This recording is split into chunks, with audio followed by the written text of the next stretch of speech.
Hello, hi everyone. Today I'm going to show you the AccLedger application and how to create a limited company, onboarding process, and how to submit a VAT through our application. So from our landing page, you can go directly either start free trial or sign in page, and you can choose the individual and business for freelancers, sole traders, and limited companies, and also for landlords as well.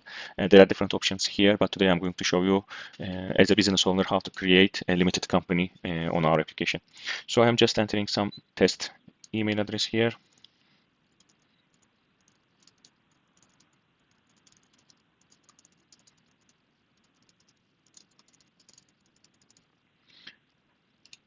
Once you agree and click sign up button, so now you are going to receive an email, and once you verified your email address, you can also you are ready to go. So you can just choose your business type. We can choose today limited company, and here you are going to see all the active ones, default active ones, and you can just activate some additional features from here. Today I'm going to show you VAT MTD, so I just activated it. I just choose a company name, let's say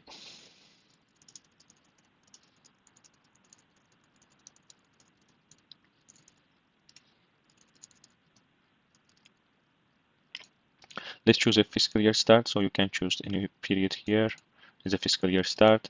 You can enter your company registration number, and because we are registered for the VAT, so you need to enter your VAT registration number, and you need to choose which periods, which quarters are you going to submit your VAT. So let's say April, July, October, and January. Create my account. So once you create your company details, the first task would be completed for the onboarding. So there are some other steps here to set up fully of your application, and this will help you how to use the AccLedger application as well. So let's do this one at the end, and let's create a bank account, create some transaction. So customer invoice, customer master data creation, and then we can just run the VAT report and VAT submission at the end. Let me go to the bank creation. When you click the bank creation, it will take you to the bank accounts. You can create a bank account here. Let's say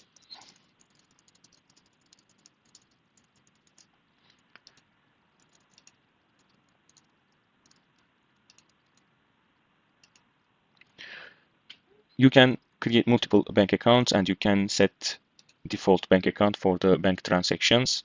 You can also activate the feed. So when you activate this one, it will take you to your application, to your bank, and to give authorization for AccLedger. And once it is done, you can just get all the transaction automatically into our system. And also you can enter the bank transaction manually from the transaction screen. So let me just add one bank transaction here. I will show you one thing before doing this. You can create some bank rules, and based on these bank rules, it can automatically categorize all these expenses. Let's say Vodafone here, and it is expense, and it is for internet and phone, and the tax rate, let's say 20%. I created one keyword here.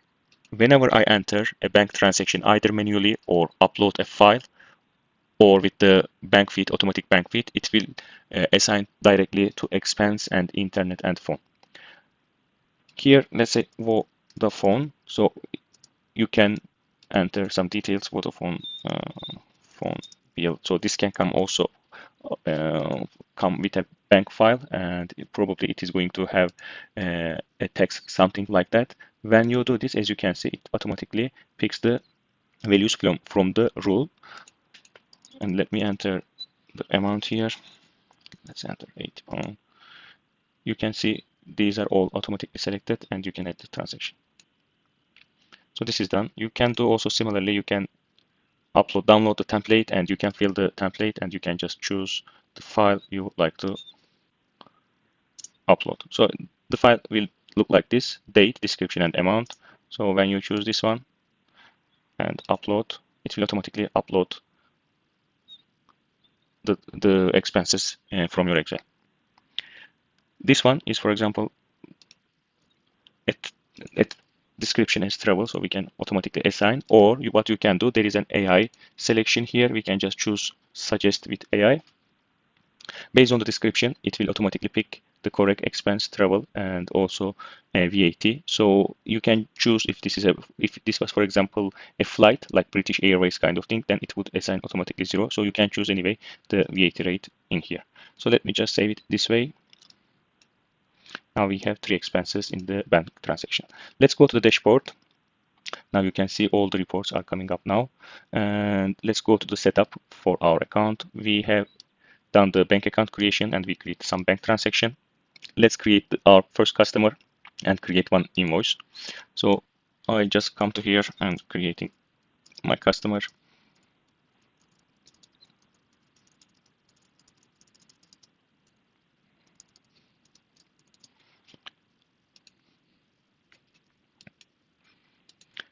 You can choose the default payment bank account for this customer, which account you would like them to pay you. So we can just choose, we create only one bank account, so we can just choose Barclays here.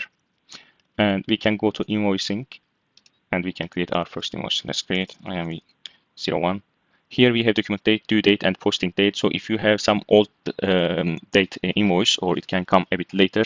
So this posting date is determined your VAT period actually. So when you post it, let's say the invoice was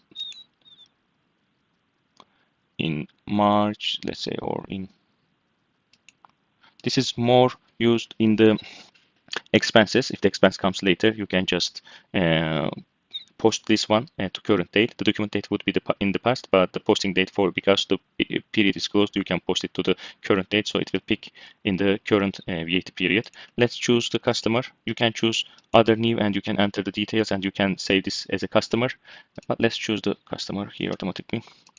And Barclays, I just give some text here for the line item and let's enter some amount.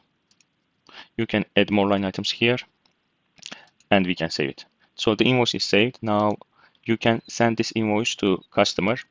So you are going to see this one and you can add some more reply to people and you can edit the invoice body. And you can send the invoice to the customer from here. And you can also preview the PDF, the invoice.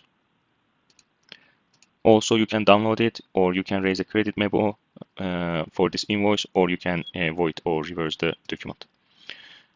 We have customer reports here.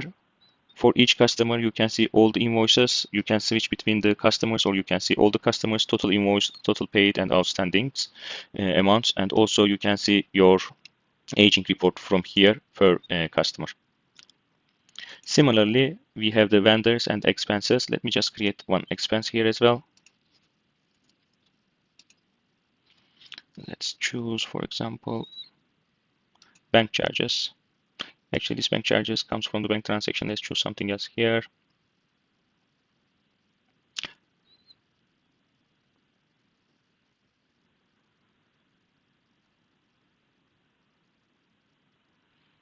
Let's choose stationery and let's enter some amount here.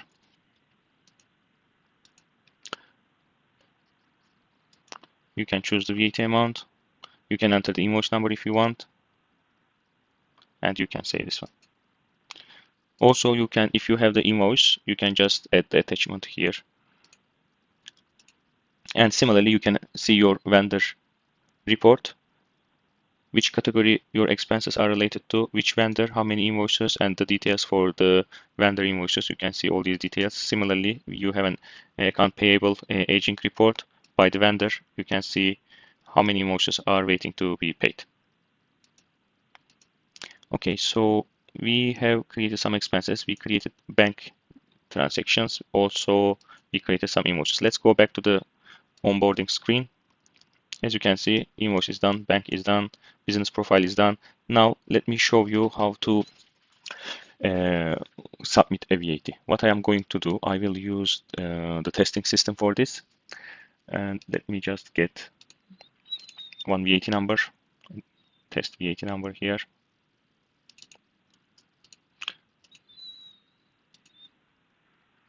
Let me update the VAT number here. So this will be your VAT number, which you already choose in the onboarding screen. Also, you can edit it from here in the company details.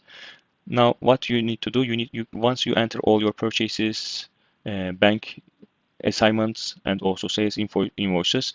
At the end of the quarter, you can go to VAT submission, VAT returns. You can choose your quarter here, and you can just generate the report. You can see the contribution from which modules. So from the invoices, there are 1, 2, 3, 4. Yeah, there are several invoices here, as you can see. And from the expenses, there is 1 entry here, and also some 0% exempt VATs are populated here. And also from the bank transactions, you can see some other transactions here. Once you see the details, you can download this one as PDF. Let's say this one, and let's see this. Okay, so you can see all these details here, how the breakdown is based on the expenses and bank transactions. You can go to submit screen and connect to HMRC. So this is critical. You would have a government gateway ID, which is similar to this number. Okay, and your password for your VAT registered government ID. Give permission, and once you do that, it will say connected to HMRC. So you need to be careful. Because there would be multiple government IDs, and you need to connect with your government ID, which is subject to VAT registration. Once you connect it to HMRC, you can choose your period, which period you are going to submit. So this period is open, and these are all auto-populated from your invoices, purchases, and bank transactions. Once you're happy, you can just choose final declaration, and you can submit your VAT return. In the VAT history screen, let's go to 2017 because that is the test system, and you can see all the details here. You can display, and you can download the receipt, and you can see all these details which you submitted to HMRC. Thank you for watching. If you have any question, you can always contact us from the support page. From here, you can raise a ticket, and we will come back to you as soon as possible. Thank you.